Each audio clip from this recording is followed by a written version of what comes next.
I always tell people there's two worlds. The streets is a different world.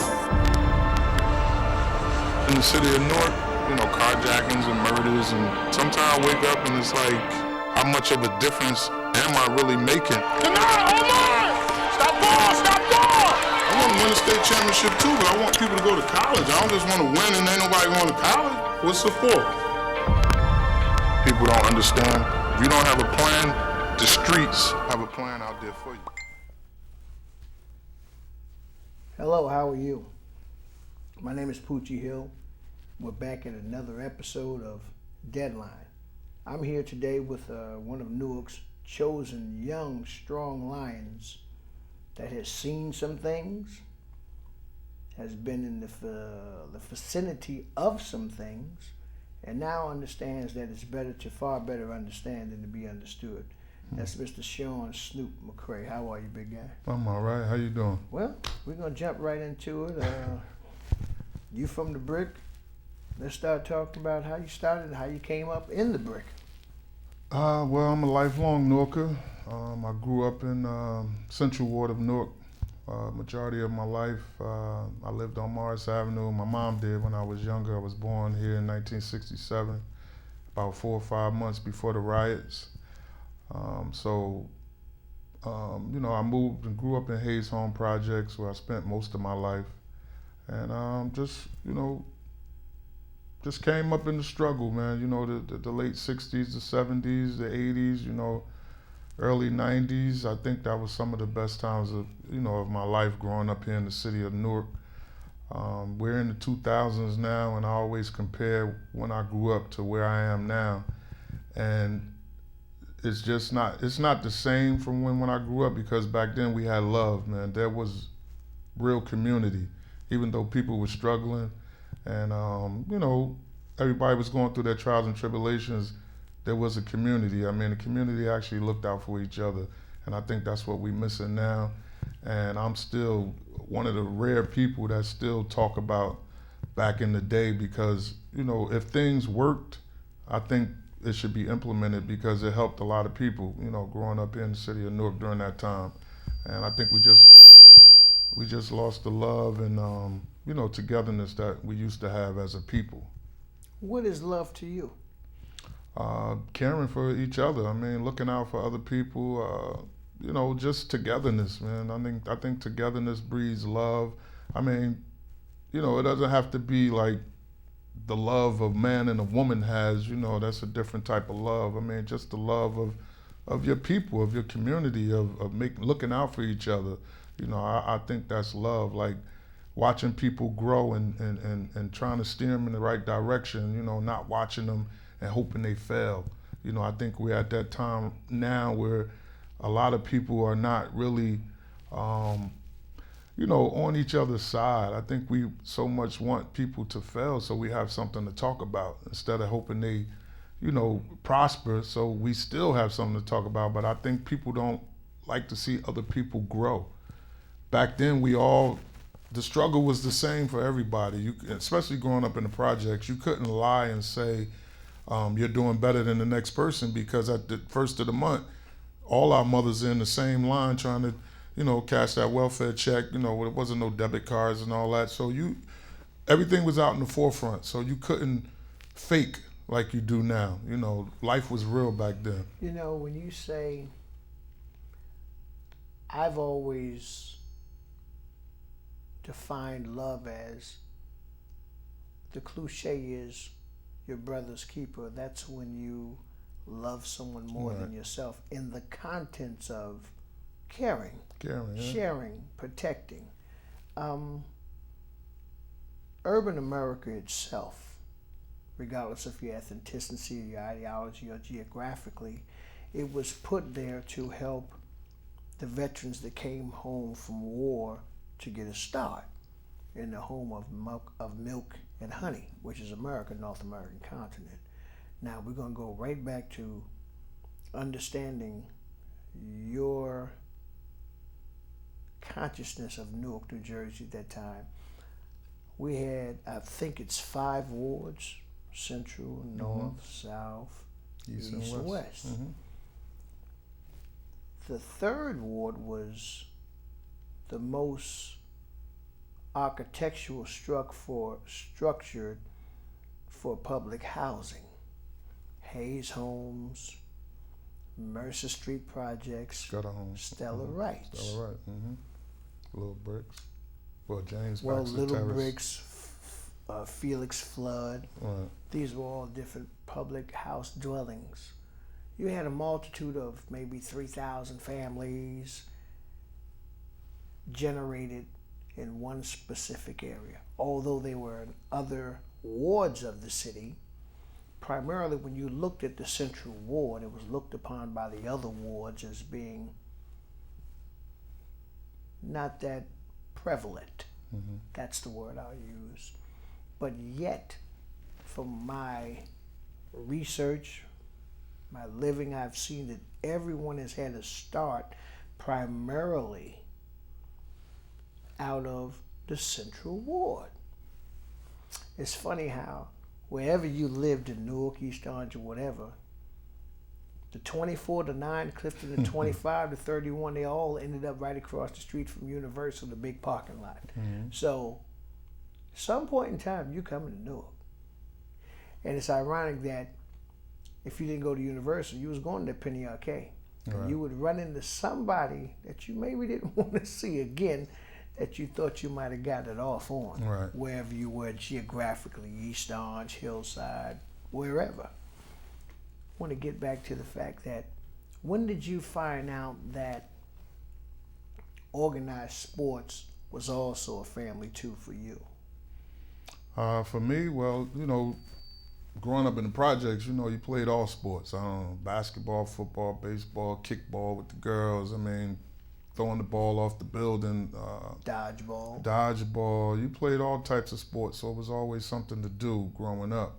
But my first time playing organized was when I went to St. Rocco's. I had got an academic scholarship from Cleveland Elementary. Only went up to the 6th grade at the time. And I was one of 5 kids chosen to go to St. Rocco's, which was in the West Ward of Newark. And I had never really traveled out of my comfort zone, my surroundings. So, it was a new beginning for me. And at the time, going into the 7th grade, I was like 6'1" already. And I went out for the basketball team and, I made the team. So that was my first time ever playing organized basketball when I was in the 7th grade. I might have been 12 or 13 years old. And my coach at the time was Mr. Smith. He's just recently retired from Newark Public Schools. And actually Paul McPleasant and Chicago, and I met Mr. Bunyan, while I was at St. Rocco's. So those was the first. Leo Bunyan and George Worthy. George Worsley, Paul McPleasant, and like you said, Leo Bunyan and Mr. Smith. And those were the first coaches I ever encountered. Central guys, except for Paul. Right, Central I think guys. Paul was Shabazz. I thought he went to West Side. He could have, I don't know. I know he West played Side. somewhere. But everyone else you said went to either Newark Tech, Leo Bunyan, and everyone else went to Central. Right. Everyone else. That was my first experience playing organized basketball when I went in the 7th grade. How'd you like it? Or how tough was it? It was tough. I wasn't used to running. Back then, it was really suicides and run till you throw up, and you can't do stuff like that anymore. But we used to. If you didn't run hard, everybody ran. So it was a good experience. That was my first time actually encountering a male that disciplined me. I grew up in a home with just my mom. I never had a male discipline me. And basketball was the first time I was ever disciplined or yelled at by a male figure. And, it was okay to me. I loved the game. I loved all sports, but basketball was like my sport that I loved to play. You messed with a little football? In the community, at home, I didn't play on an organized team. I had to tweak you a little bit. Yeah. I played in equipment a few times, but, building against building, but never under a real coach, But, basketball, I fell in love with it when I started playing it. And when I got on the team and saw that I could play a little bit, it made me want to play a little more. When did you all migrate from down the hill to up the hill where I met you? What you mean, as far as... Geographically, when you lived down the hill, was you still living down the hill when I met you when y'all came up the hill? Yeah, I lived in Hayes Homes until my sophomore year in college. That's when we moved out, Oh, and then they were closing the projects, and they moved us on Chadwick Avenue. It was another housing authority development that they had built right behind Bergen Street School on Chadwick, and I came home from Keystone at the time. I was about to go to Caldwell University, and my mom said, "We moving," and I'm like, "Where we moving to?" She was like, "Chadwick Avenue and Clinton Avenue." And again, out of my comfort zone, South Ward. I've been in the Central Ward all my life. I'm about 20, 21 at this time, and it was a big change from living in the projects. So, how? in the projects, you're in a court. You don't have any connection with the street. That's one thing That's different that you say that. right. So you didn't have interaction with, cars speeding by and things like that because you were in a court. So when we moved on Chadwick, which was a townhouse, as soon as you walk out the house, you're on the street, and it was tough, man. Like, Challenging? it was challenging because that wasn't the norm for me. Like, we could walk around the building and start any type of game. Now you have to walk to the nearest playground. We had everything right where we lived. We didn't have to go far to do different things. And when we moved into South Ward, it was like a culture shock for me. When you say that, it's kind of shocking because I was the total opposite. And I never lived in public housing. We always had our own home. Right. I always had my own attic, everything. But what I found is that my mother would make me go down there to 303 West Kennedy. 308, 304, 308. Down there, Greg and them house. Yeah, right across from the school. And what's funny is that they could see I was out of my element until we played different sports. Right. And I understand totally what you're saying when you say a different element, because it's frightening, but it's supposed to be exciting, but at the same token, it's traumatic, it's traumatizing. It is. Because you're dealing with people and a surrounding that you know nothing of. Right. But you are protected, but you don't know it. So you're the outsider with people that are familiar with the area. Right. And I can say this here, that those were some of the best lessons that I ever had coming down the hill to Hayes Home or Scudder Homes, BT, Bastard Terrace. Urban living, I was always taught, is testing grounds. If you have been tested in any shape, form, or fashion, it comes from your surrounding in the urban, because it's constantly moving and you must catch up with it.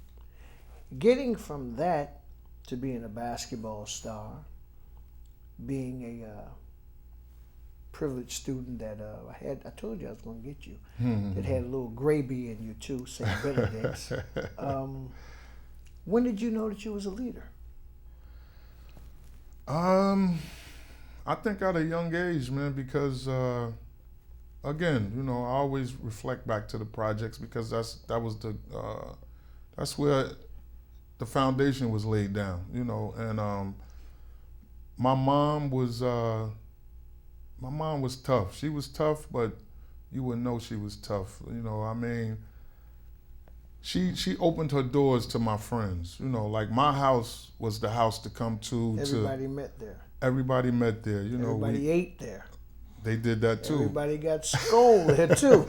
Yeah, but at that time you were taught not to disrespect anyone older than you. I don't care if you didn't know them. You had to respect authority or adults, no matter if they were your aunt, your uncle, your next door neighbor. You had to respect them. So we were all brought up that way, and most of my friends lived in single parent homes. So when I say back in the day to now, I think the women were stronger, because it was still part of the struggle. If you go back and just even look at like Black Panthers and just the Black Liberation Movement, there were women involved in a lot of these movements, and they held down the household. And